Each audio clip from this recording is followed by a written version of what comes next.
नमस्कार, good morning. कुछ एक आध चीज़ें मैं बताने जा रहा हूँ इस वीडियो के माध्यम से, वो आप लोगों को कर लेनी है। सबसे पहले तो मैं कहूँगा जो भी विद्यालय आप लोगों को अलॉट हुआ है, अगर पॉसिबल हो तो कहीं से भी उसके प्रिंसिपल का नंबर निकाल के आप लोग कॉल कर लें, बात कर लें।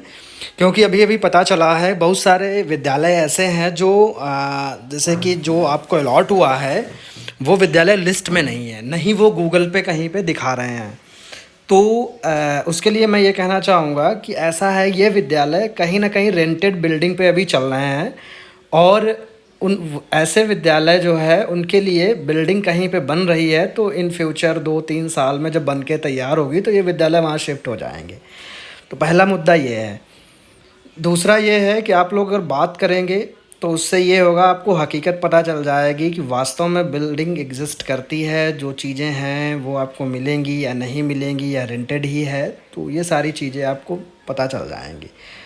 अब इसका करने से फ़ायदा ये है, फ़ायदा उनके लिए है जो ऑलरेडी कहीं जॉब में, जैसे अभी मेरे पास 3-4 कॉल्स आई जिनमें लोगों ने बताया कि सर मैंने अभी प्रिंसिपल से मेरी बात हुई है, उन्होंने मुझसे कहा यहाँ पे एक रेंटेड हॉस्टल है, उसी में क्लासेस भी चलती हैं कॉर्नर में और वहीं पे सारी चीज़ें हैं, टीचर के रहने की कोई फैसिलिटी नहीं है, टीचर बाहर रह सकता है, अगर चाहे तो बच्चों के साथ ही रूम में शिफ्ट हो सकता है। तो एक टीचर होने के नाते, क्योंकि एक गौरवपूर्ण पद होता है, तो हम बच्चों के साथ कैसे रहेंगे, ये सबसे बड़ी समस्या है। हालांकि जो फंक्शनल स्कूल लिस्ट में है वहाँ पे प्रॉपर बिल्डिंग बनी हुई है, लेकिन बहुत सारे स्कूल आई थिंक जो अलॉट हुए हैं लोगों को, उसमें 50% अभी रेंटेड बिल्डिंग पे चल रहे हैं। कहीं न कहीं किसी ने कोई मतलब दूसरे स्कूल में कोई चला रहा है या कोई हॉस्टल ले रखा है या कोई होटल ले रखा है, तो इस तरीके की समस्याएं हैं। तो एक बार बात कर लेंगे तो ज़्यादा सही रहेगा। जैसे हम पढ़ते हैं, इसमें लोगों की क्वेरी आई है, बाद में उनके सोल्यूशन हम बता देंगे क्या करना है। जैसे कि एक मैडम है, ये ऑलरेडी जॉब में है यूपी की, तो वो बोली सर जी ये कौन सा बवाल है, एक तो यूपी से सीधा छत्तीसगढ़ पटक दिए, ऊपर से पता चल रहा है कि टीचर्स क्वार्टर नहीं है।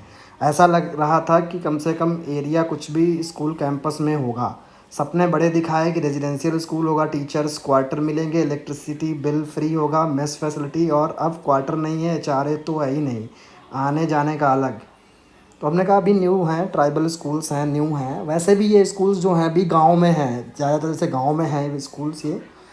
तो फिर इन्होंने कहा तो what is mean of residential then, Chhattisgarh में कहीं हॉस्टल नहीं है टीचर्स के लिए, ये तो सिर्फ लॉलीपॉप दिखाए हैं, बच्चों के लिए होगा मैंने कहा है। इसके अकॉर्डिंग तो हमें इनकी सैलरी स्ट्रक्चर पर भी डाउट हो रहा है। तो ये सारी चीज़ें हैं, सब चीज़ पर डाउट है। सर बताइए, यूपी से एमपी राजस्थान दे देते, सीधा नक्सल एरिया दे दिए, किस बेस पर डिस्ट्रीब्यूशन किए हैं, ऊपर से बोले थे लड़कियों को ज़्यादा दूर नहीं भेजेंगे। तो मैडम बहुत ही ज़्यादा गुस्सा हैं। तो एक मैटर ये है कि आप लोग कॉल कर लेंगे तो आपको ये पता चल जाएगा एटलीस्ट वास्तव में बिल्डिंग बनी है या अभी भी किसी रेंटेड बिल्डिंग में ये स्कूल चल रहा है। अगर रेंटेड में चल रहे हैं तो समस्या होगी आपके लिए थोड़ी सी। फिर उसके बाद जैसे ये मैडम मुझसे बोली कि सर क्या हम अपना स्कूल किसी के साथ चेंज कर सकते हैं क्या, ग्रुप में कुछ लोग ऐसा कह रहे हैं। ऐसा नहीं होता, लोग पता नहीं तमाम, मेरे पास बहुत सारे कॉल आ चुके हैं, सर क्या हम अभी म्यूचुअल करा सकते हैं, क्या सर हम अभी चेंज करा सकते हैं। तो भाई थोड़ा मैच्योरिटी दिखाओ, जो अलॉट कर दिया जाता वो अलॉट कर देता, ज़्यादा उनको परेशान करोगे तो फालतू में मतलब को भाजन बनोगे उनके। तो ये चीज़ें अवॉइड करने से बचें। आपकी ज्वाइनिंग के बाद ट्रांसफ़र की जो भी गाइडलाइन आएगी वो आ जाएगी। हाँ, कोई मेजर इशू है, जैसे इन्होंने अगर उसको फॉलो नहीं किया, जैसे एक फ़ोन मेरे पास ऐसा आया कि सर मैं 80% हैंडीकैप्ड हूँ, फिर भी मुझे भेज दिया दूर, त्रिपुरा भेज दिया। तो हाँ, जिनका जेन्युइन प्रॉब्लम है कि भाई अगर आप क्योंकि फ़िज़िकली हैंडीकैप्ड जो होते हैं उनको कोशिश की जाती, वेटेज दिया जाता ज्वाइनिंग में, तो उनको तो अगर वो प्रयास करें तो अगर उनका दिल पिघलता है तो कर देंगे। एक ग्राउंड होना चाहिए आपके पास कहने, आप ऐसे ही यूं ही कह दो कि सर हमें आपने 3,000 किलोमीटर भेज दिया, कैसे भेज दिया, वो नहीं करेंगे। तो ऐसा मत करो। और ऐसा कुछ होता नहीं कि आप पहले से ही चेंज करा लो पोस्टिंग, ऐसा नहीं होता है। तो इनका है कि सर जो स्कूल मुझे मिला है वही सेम स्कूल और पोस्ट और सब्जेक्ट दो और को मिली, ये कैसे हो सकता है सर, दो और लोगों की वही स्कूल और मेरी वाली ही पोस्ट टीजीटी नेचुरल साइंस मिली। तो इनसे मेरी बात भी हुई, उन्होंने फ़ोन भी किया था। तो ऐसे भी लोग हैं, ये भी केस सामने आ रहा है कि एक ही विद्यालय 2-3 टीचर को अलॉट हुआ है। तो यहाँ पर मैं कहना चाहूँगा कि जैसे कि बहुत सारे स्कूल जहाँ पे स्टूडेंट की स्ट्रेंथ ज़्यादा होती है और सेक्शन 2 होते हैं, तो वहाँ पर उस सब्जेक्ट में 2 पोस्ट क्रिएट हो जाती हैं, वो भी अप्रूवल से। जैसे कि मान लो स्कूल बना, स्कूल रन कर गया, अभी क्या है उनके पास एक ही क्लास की स्ट्रेंथ है, जैसे हर क्लास में जो भी बच्चे 30-32 उनके स्टूडेंट की जो भी स्ट्रेंथ है उस हिसाब से हैं, चल रहे हैं, तो कोई दिक्कत नहीं। लेकिन अगर प्रिंसिपल को ये लगता है कि एडमिशन बहुत ज़्यादा होने के चांसेस हैं, लेकिन अब एक ही क्लास है चूँकि स्ट्रेंथ फिक्स है, उससे ज़्यादा ले नहीं सकते, तो वो सोसाइटी को लेटर लिखते हैं एक और सेक्शन अप्रूवल के लिए। फिर अगर उनको लगता है कि हाँ वहाँ पे बच्चे एक सेक्शन के लिए हैं, तो वो 2 सेक्शन में कन्वर्ट हो जाती है एक क्लास। ऐसे ही सारी क्लासेस 2-2 सेक्शन में कर दी जाती हैं।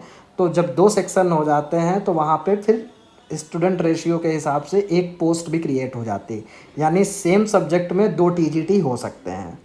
फिर लेकिन ये अप्रूवल पहले सेक्शन का लेना होता है, और सेक्शन अगर अप्रूव हो गया फिर पोस्ट भी अप्रूव करानी होती है, क्रिएशन ऑफ पोस्ट। इसी तरीके से पोस्ट क्रिएट होती हैं। तो आप प्रिंसिपल से बात कर लो। हालांकि इनको मैंने यही बताया कि हो सकती हैं 2 पोस्ट, लेकिन जब इन्होंने बात करी फ़ोन पे प्रिंसिपल से तो वहाँ पता चला कि एक ही नाम से 2 विद्यालय हैं, थोड़ी थोड़ी दूर पे जो है, एक दूसरा ब्लॉक है एक दूसरा ब्लॉक, लेकिन नाम एक ही है। इनको प्रिंसिपल ने बताया, लेकिन इनका अभी कंफर्म नहीं कि इनका हुआ किस में है। तो अब ये अपना हमने इनसे यही कहा कि भाई आप बात कर लो, पूछ लो, उनको लेटर भेज दो तो वो आपको बता देंगे किस में हुआ। या फिर जब सोसाइटी उनको लेटर भेजेगी, भाई जिस प्रिंसिपल को जो सोसाइटी लेटर जिसके नाम से भेजेगी उसका उस विद्यालय में होगा। तो एक बात ये हो गई। अभी भी मेरे पास एक लोगों के मैसेज आए हैं कि सर मेरे 3 लोगों को एक ही स्कूल अलॉट हुआ। तो ऐसे केस में देखो पोस्ट तो क्रिएट हो सकती हैं 2, लेकिन फिर वही है, आप एक बार कंफर्म कर लो कि भाई एक ही पोस्ट है या 2 पोस्ट क्रिएट हो गई हैं। जैसे सारे स्कूल के वीएस एनवीएस 2 टीजीटी होते हैं हर सब्जेक्ट में, क्योंकि 2 सेक्शन होते हैं वहाँ पर। तो अगर कोई ईएमआरएस है, अगर वो अच्छा रन कर रहा है और 2 सेक्शन हो चुके हैं तो वो हो जाएगा। तो एक समस्या ये थी। फिर एक ये मैडम हैं, उनका आया सर मुझे छत्तीसगढ़ में मेटावाड़ा अलॉट हुआ है। मैं वहाँ के प्रिंसिपल से बात की, एक्चुअल में वो बता रहे हैं कि वहाँ की मेन बिल्डिंग बनी ही नहीं है, तो रेंटेड बिल्डिंग है, उसमें इमारत चल रहा है, रेंट पे रूम लेके रहना होगा, वहाँ से 17 किलोमीटर के अप्रॉक्स दूर। सर ये क्या मजाक हो रहा है, फ़ीमेल कैंडिडेट्स को ऐसी जगह अलॉट करना जहाँ प्रॉपर क्वार्टर की अरेंजमेंट नहीं है। मुझे समझ नहीं आ रहा किससे कांटेक्ट करूँ। यूपी से छत्तीसगढ़ जाना प्लस वहाँ रहने का अरेंजमेंट नहीं है, तो हम वहाँ खुद से पे करना होगा या उसका एचआरए प्रोवाइड करेंगे। सर प्लीज़ बताइएगा, समझ नहीं आ रहा कुछ, मैं शुरू से आपको फॉलो करती हूँ। तो ये है, अगर ऐसा कुछ है तो एचआरए देंगे वो, अगर आप बाहर रह रहे हैं। लेकिन फिर भी ये एक धोखा है अभी, हम कह सकते हैं सारे विद्यालय नहीं, लेकिन 50% अभी रेंटेड पे हैं। तो एक ये हो गया। इसके बाद इसको भी बता चुके हैं आपको। फिर ये भी बता चुके हैं। एक ये मैडम हैं, सर मुझे भी राजस्थान ही मिला है सर, बट मेरे वाले स्कूल में ओनली बॉयज़ ही हैं और गर्ल्स हॉस्टल भी नहीं है, ना ही क्वार्टर बने हुए, इनफैक्ट बनने स्टार्ट भी नहीं हुए अभी तक। तो ये समस्याएं हैं। तो यहाँ पे मैं ये कहना चाहूँगा, जिसको भी जो स्कूल अलॉट हुआ सबसे पहले आप प्रिंसिपल से कांटेक्ट करें। मेरे पास फ़ोन ये भी आ रहा है कि जब वह प्रिंसिपल से कोई फ़ोन कर रहा है तो प्रिंसिपल उनसे अलॉटमेंट लेटर मांग रहा है, तो आप भेज दो, कोई दिक्कत नहीं, कोई समस्या नहीं है उसमें। वो अपने कन्फर्मेशन के लिए मांगते हैं, क्योंकि सोसाइटी ने अभी आपके लेटर नहीं भेजे हैं। देखो ज्वाइनिंग का एक तरीका होता है कि सबसे पहले आपने अपने लेटर डाउनलोड कर लिए, इसके बाद क्या होगा, सोसाइटी जब ज्वाइनिंग देगी तो हर स्कूल, जैसे मान लो कोई विद्यालय, वहाँ पे 10 टीचर अगर सोसाइटी ने भेजे हैं तो उन 10 के अपॉइंटमेंट लेटर प्रिंसिपल को भेजे जाएंगे बाई मेल या बाई स्पीड पोस्ट, दोनों तरीके से भेजे जाएंगे। और तब वो प्रिंसिपल सेटिस्फाई होगा कि हमारे यहाँ इतने टीचर की ज्वाइनिंग आई है, और जब ज्वाइनिंग डेट आएगी उन्हीं टीचर को वो ज्वाइन कराएगा। तो अगर किसी का अपॉइंटमेंट लेटर वहाँ नहीं पहुँचता तो वो ज्वाइन नहीं कराएगा। तो इसीलिए वो देखने के लिए अपना लेते हैं। तो ये 3-4 चीज़ें थी, लोग पूछ रहे थे मुझसे।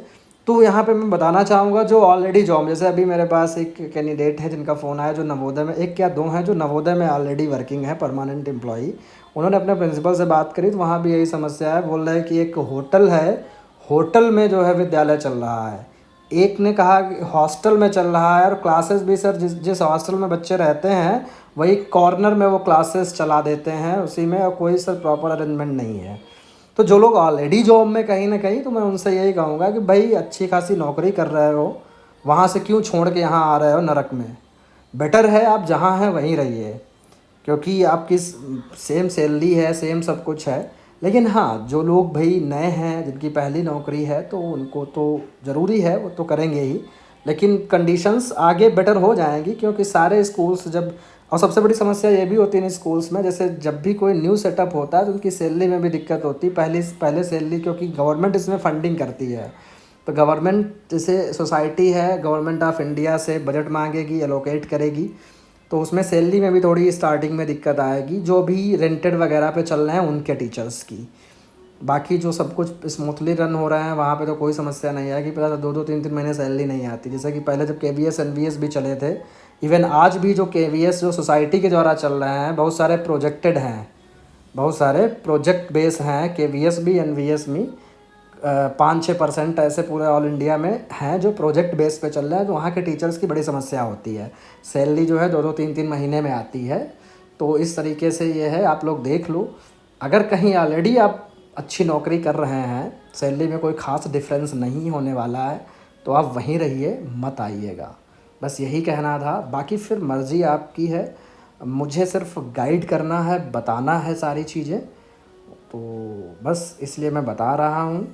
तो इससे पहले क्या है, आपको प्रिंसिपल से कॉल कर लो, चाहे अगर आसपास मिला हो तो एक बार देख लो विज़िट करके, क्या कंडीशन है, क्या चीज़ें हैं, ताकि सब कुछ आपको क्लियर हो जाए। बाद में ऐसा ना हो कि वहाँ जाके पछताना पड़े उन लोगों को जो खासकर दूसरी जगह कहीं नौकरी कर रहे हैं।